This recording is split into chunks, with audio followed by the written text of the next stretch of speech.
नमस्कार, जनवार्तामध्ये आपणा सर्वांचं स्वागत। सर्वप्रथम पाहूया ठळक बातम्या।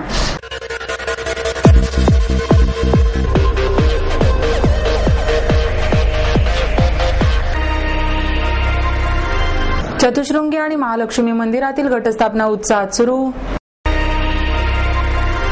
खडकवासला पोटनिवडणूक म्हणजे महाराष्ट्रातील काँग्रेस राष्ट्रवादी सरकारच्या विरुद्ध सामान्य मतदारांना आपला असंतोष आणि आक्रोश व्यक्त करण्याची संधी आहे, भाजपचे प्रदेशाध्यक्ष सुधीर मुनगंटीवार यांचं प्रतिपादन। शिवाजी महाराज यांच्या आयुष्याची गाथा सांगण्यासाठी पोवाडा आवश्यक आहे, ज्येष्ठ कलावंत श्रीकांत मोघे यांचं मत। चतुश्रृंगी आणि महालक्ष्मी मंदिरातील घटस्थापना मोठ्या उत्साहात पार पडली। नवरात्र उत्सवाला मोठ्या उत्साहात, आनंदात आणि धार्मिक वातावरणात सुरुवात झाली। या 9 दिवसात सर्वत्र देवीचा जागर केला जातो। एकूणच सर्वत्र उत्साहाचे वातावरण आहे। देवीच्या नवरात्रोत्सवाचा काळ म्हणजे आत्मपरीक्षणाचा, स्वतःचा कायापालट घडवून आणण्याचा काळ असतो। नवरात्राचे पहिले 3 दिवस देवीच्या दैत्यांचा संहार करणाऱ्या काली, दुर्गा या उग्र रूपांच्या पूजनाचे, नंतरचे 3 दिवस सरस्वतीच्या पूजनाचे आणि त्यानंतरचे 3 दिवस महालक्ष्मीच्या पूजनाचे। नवरात्र हा सृजनाचा उत्साह आहे। या काळात शेतात नवे धान्य उगवून आलेले असते, त्यामुळे आनंदात असलेला बळीराजा या सृजनाचा उत्सव साजरा करतो।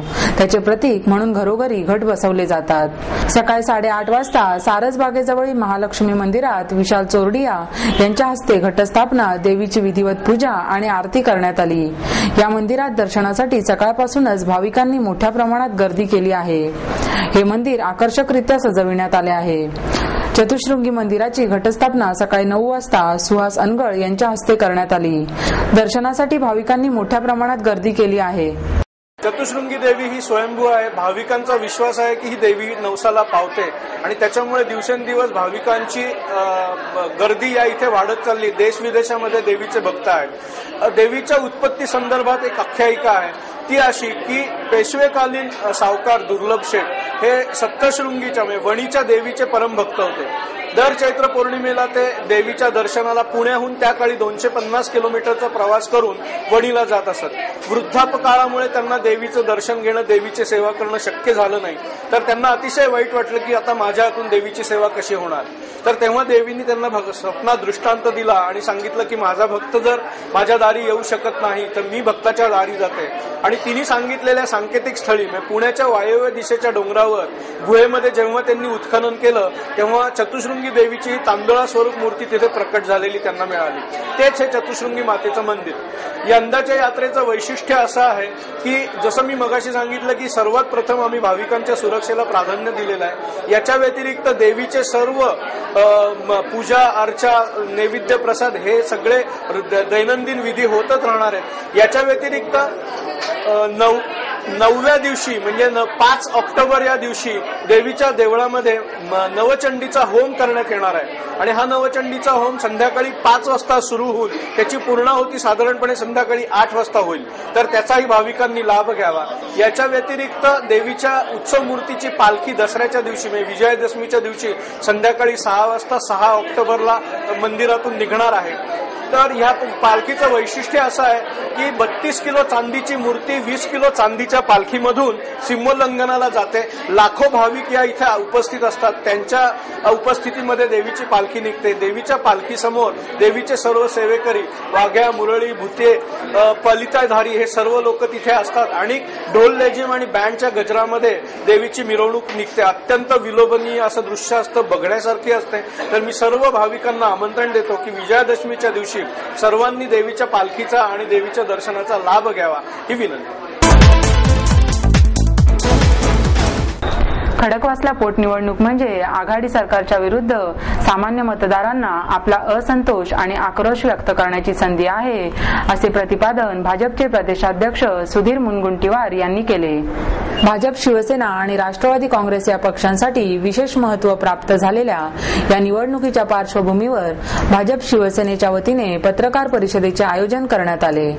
यावेळी शिवसेनेचे आमदार डॉ. नीलम गोरे, भाजप शहराध्यक्ष विकास मटकरी, शिवसेना शिवसेना शहराध्यक्ष नाना वाडेकर, रिपाईचे MD शेवाळे, भाजपचे उमेदवार भीमराव तापकीर यांच्यासह भाजप शिवसेनेचे शहरातील आमदार उपस्थित होते। यावेळी डॉक्टर गोरे म्हणाल्या, भाजप शिवसेनेचे 4 आमदार निवडून आलेले असल्यामुळे शहरी भागात 50% विरोधी पक्ष आहेच, परंतु खडकवासला मतदारसंघामध्ये शहर आणि ग्रामीण या दोन्ही भागांचा समावेश आहे। जिल्हा परिषदेच्या नवीन इमारतीच्या उद्घाटनावेळी जे हीन पातळीवरील राजकारण सत्ताधारी काँग्रेस राष्ट्रवादीकडून केलं गेलं त्याचे पडसाद या निवडणुकीत नक्कीच उमटतील। सिंहगड खडकवासला हा परिसर छत्रपती शिवाजी महाराजांच्या आशीर्वादाने पवित्र झाला असल्याने या परिसरात शिवसेना भाजप रिपाईचा झेंडा पुन्हा डौलाने फडकलाच पाहिजे असे भावनिक आवाहनही गोरे यांनी यावेळी केले।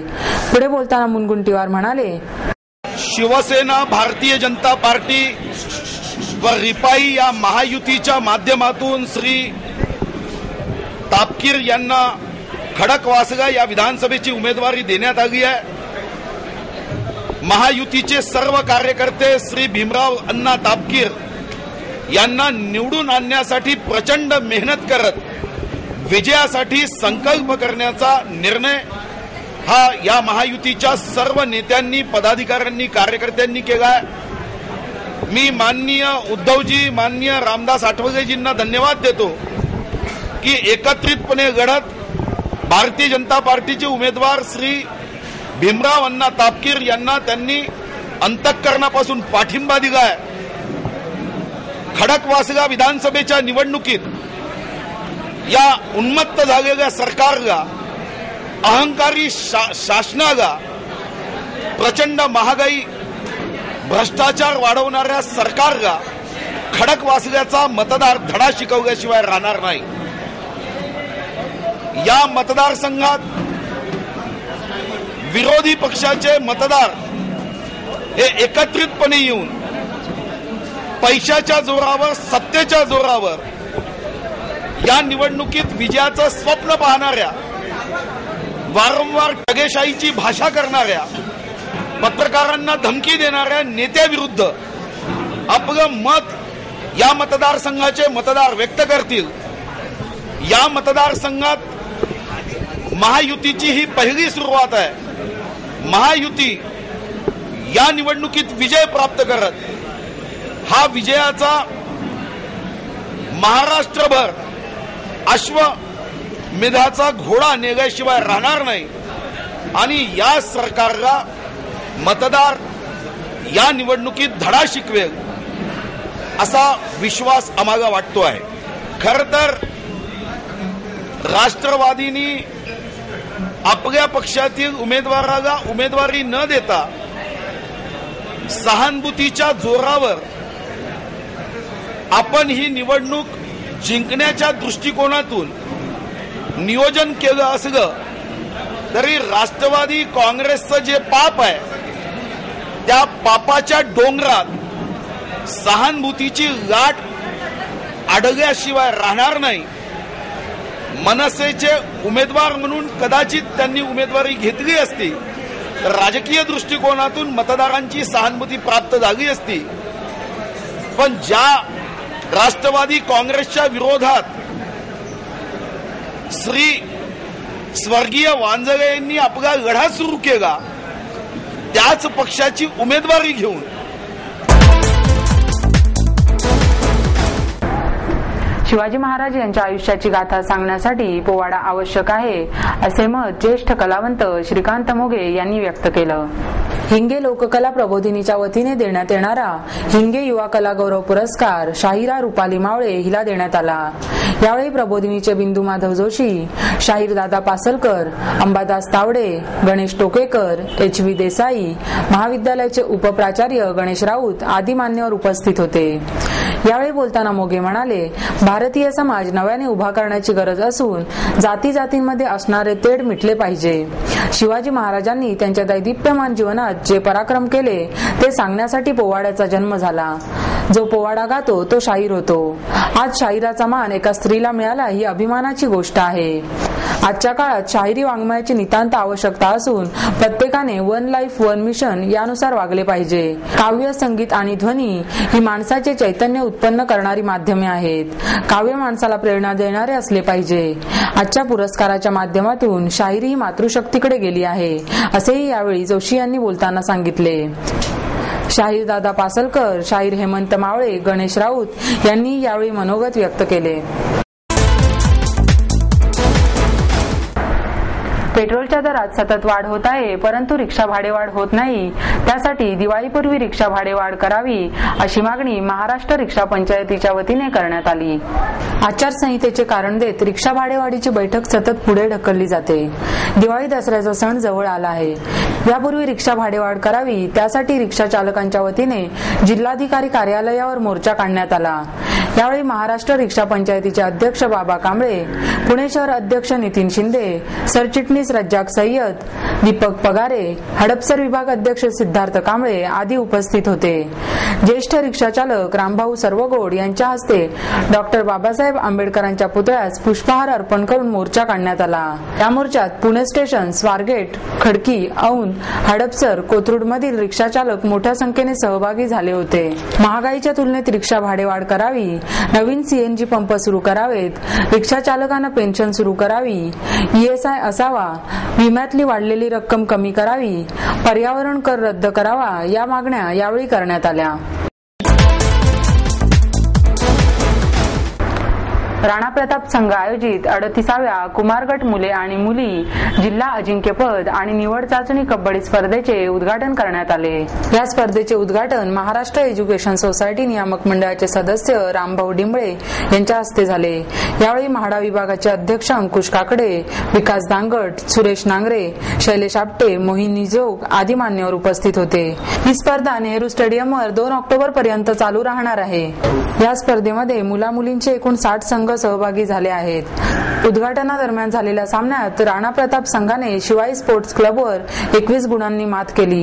दुसऱ्या अटीतटीच्या सामन्यात नवखंडेनाथ स्पोर्ट्स क्लबने शिवप्रताप महिला संघावर 1 गुणांनी विजय मिळवला.